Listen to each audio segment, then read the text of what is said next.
finally that time of year where me and John are gonna go. We were out here, what was it? End of early June? Yes, June sometime. And we did stand counts. So now corn's full maturity, or coming to maturity. So we're gonna go do some yield checks out here. This plot, we got the Whiffles versus John's Classic Pioneer 1197 out there.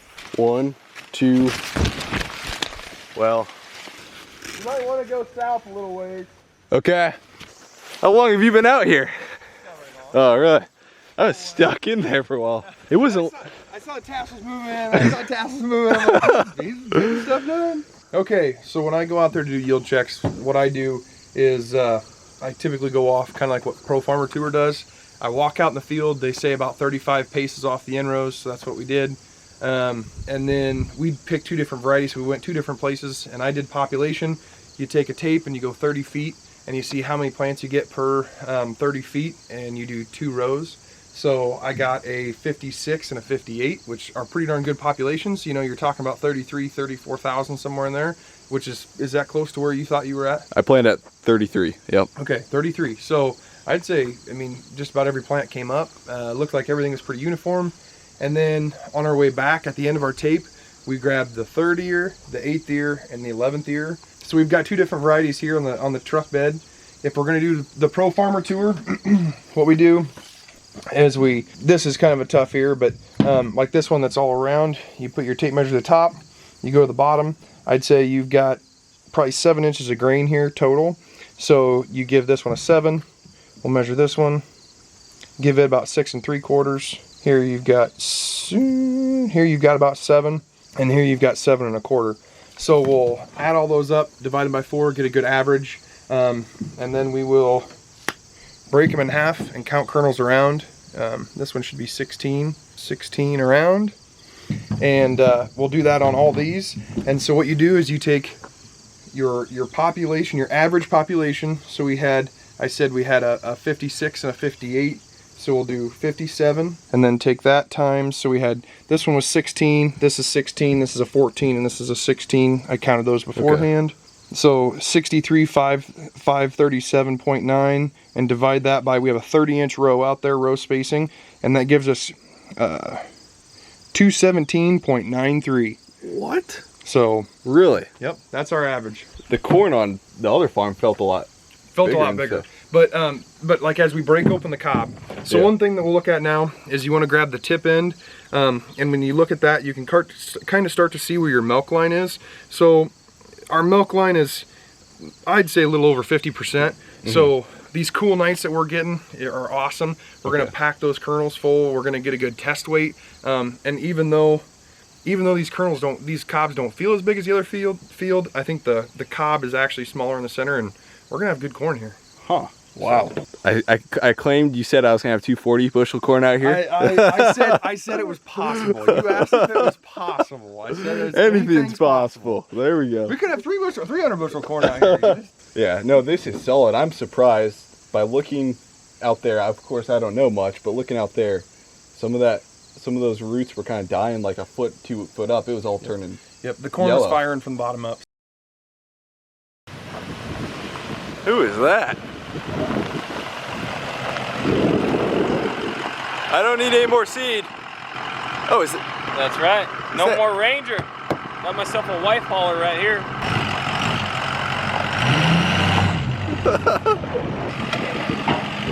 Give us the tour. All right, boys. She's a little loud. You can shut her off, maybe. We gotta have her running. It's perfect background noise. I just bought this week a 6.0 Power Stroke. It's a 2004 Dually F350. Don't those go down as the most unreliable? Those are the most, they go down as the second to most unreliable Ford Power Stroke ever, but it has 40,000 miles on it. It's super clean. It is clean. I just put new floor liners in. You know, I need to clean this still, but it's not even that dirty. It's about as clean as you can get. 40,000, just under 40,000 miles. She may be one of the most unreliable, but she is one of the best sounding. Yeah, it sounds really good. It has 3 things done to it that are pretty. It has a new aftermarket oil cooler. It's deleted, and it has ARP head studs. So it's studded the oil cooler I've done research for the past like 6 months on these engines, and it seems like the most important thing is the oil cooler.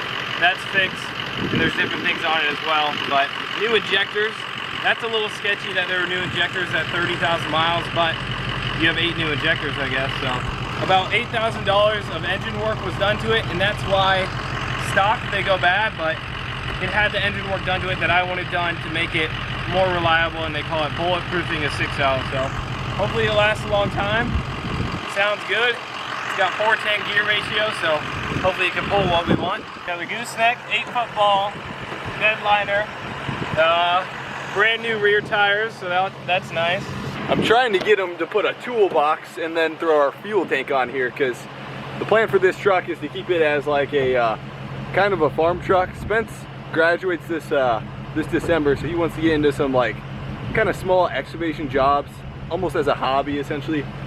So he was always borrowing me my dad's trucks whenever we needed them, so he was always wanting a dually, and so he thought maybe this is kind of a cheap truck to start off of. So this will be kind of like a part-time truck essentially. Rev her up, Spence!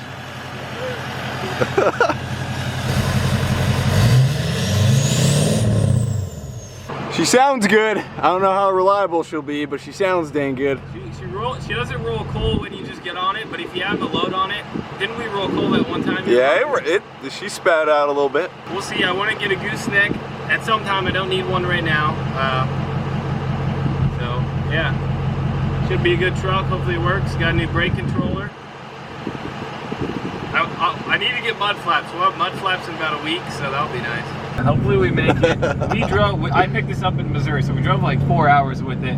And on that trip, I got 18.5 miles to the gallon, going 70. Obviously everything was empty. I wasn't pulling anything. But I thought that was pretty good. But it is deleted. There's a tuner on it too. There's a toe tune, so that should help a little bit.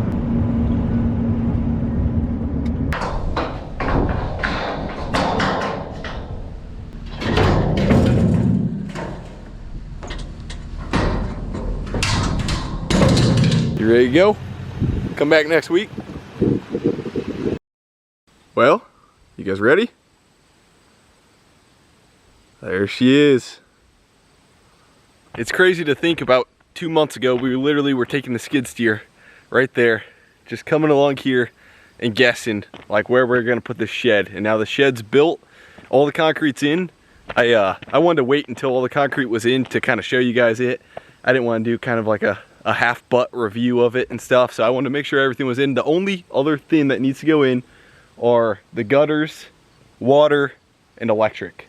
Yeah, but all the concrete's in. So I told you guys about the pad that was gonna go in. So this is a 30 by 25 foot long pad. One of my worries was that we made the lane, we didn't put the lane out far enough, but essentially what we're gonna do is push this lane out this way, because the whole driveway down there is gonna be extended. We got all the culverts and everything ready for that, and we're gonna extend that. So the driveway is gonna it's gonna slide this way a bit. So you just didn't want to be coming in and driving right on the pad. But in case anybody's new or hasn't kind of been following along, this is a 60 wide by 120 long with 16 foot 4-inch sidewalls, basically 16 foot sidewalls. This is the first machine shed that is gonna go on any of these farms. So like the machine shed I built, and probably the only one I'll build on these farms. So I want it to be kind of nice and be able to like fit everything in it.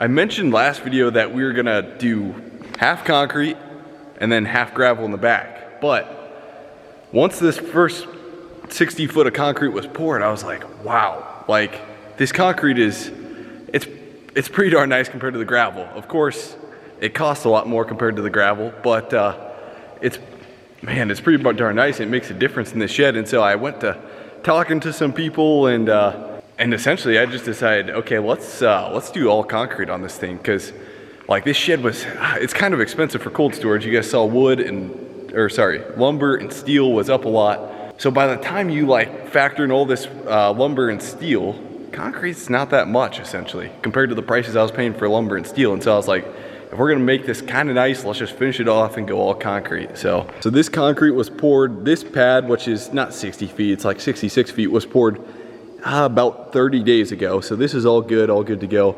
This was poured probably 3 or 4 days ago. And so they just finished this off. I kind of like having all concrete, even though we might not use some of that back corner much. Equipment's just gonna sit there. It's gonna be nice having all concrete. Now, if you guys have any idea on some lights, if anybody has a shop and like has some nice lights, let me know, because I'm gonna be buying some in the next couple of days here. And I'd like to have it lit up pretty good, which would be nice. So if you guys have some nice shop or cold storage lights that work good for you guys, and hopefully like work good when it's kind of cold outside too, that'd be awesome. The steel color ended up being like a clayish, brownish color. And man, I love that color. Some people might not like it, but man, I really like it. I've got one window on this side, 2 windows on that side. There's a reason for that, I'll explain.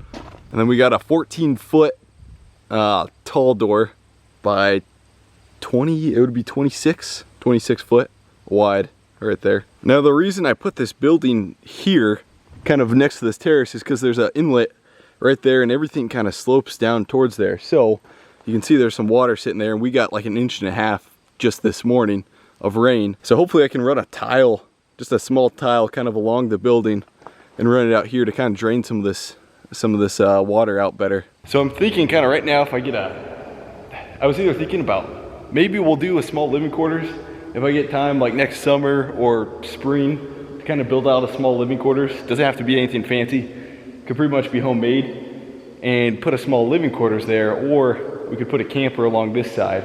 I'm trying to get some tools and tool bench kind of organized. I've been stealing my dad's this spring, but essentially to get my own tools. Put a tool bench along there, along that window, kind of any miscellaneous shovels, stuff like that along in that corner. And then the rest is essentially just gonna be storage. We'll kind of keep this up front as like any working space. There's a couple things we gotta get ready for harvest. The main thing I need is I need to get a corn head bought. I've been kind of delayed on that, and so I'm looking at getting a 606C. On the previous video I mentioned that. And so there's actually an auction tomorrow in Mason City, Iowa that has a 606C. It's not chopping. I'm not sure if you would want to go with a chopping corn head or not, but it's on auction, so I'm gonna try and go, well, we'll either attend it virtually or we'll try to go to that auction. I'm gonna try and go, but it's supposed to thunderstorm pretty darn good, so we'll see. Maybe virtual is the best option.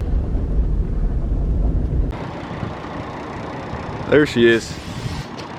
So it's a 606C corn head. I don't think it's a chopping corn head. It doesn't say Stockmaster on there. I'm gonna send a friend a few photos quick.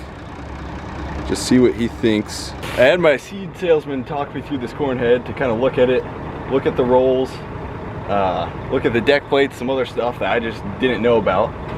So it seems like it's in decent condition. I don't think I'll be chasing it though, really. If it goes cheap, I'll maybe bid, but we're probably not gonna chase it. We'll see. 5618 on the tack, mechanical front, power shift, cab air heat, 3 hydraulics, K-strain, 3-point, quick hits, large 1000. John Deere 8300 selling. Front fenders, 450 inners. Oh, pretty good outfit. Look at the tires on it. I'm calling tires 75 grand. As new as you could possibly get. There you go. Help yourself. Get anything, anything that can have for. Anything that can pull $10 anything that can have for. Last call. 73, 74, $10. 73, give me 4 to buy. 73, $10 for. So $73,000. $2 grand off. Well, we lost that battle. We didn't get the 606C. It went to $22,500, and I'm probably gonna pay like about that or even a little more, but I don't know, we're pretty darn far away, so I'd have to, right now I don't have a head trailer, so to get it back I'd have to ship it or something, so I don't know. It wasn't too bad a buy. But on the bright side, I bought this very, very expensive piece of hardware. So now we got auto steer in the tractor for next spring, and I think I can run this on the combine too. So it's got the bracket that mounts perfectly, so this says SF1 and SF2 on it, so we should be good. So thanks for watching, guys, really appreciate it. And there's gonna be a lot of upcoming videos here in the next couple of, like, in a day from now we're going to get the combine finally, which is gonna be exciting, and then I gotta get a lot prepped. So seriously, guys, thanks for watching.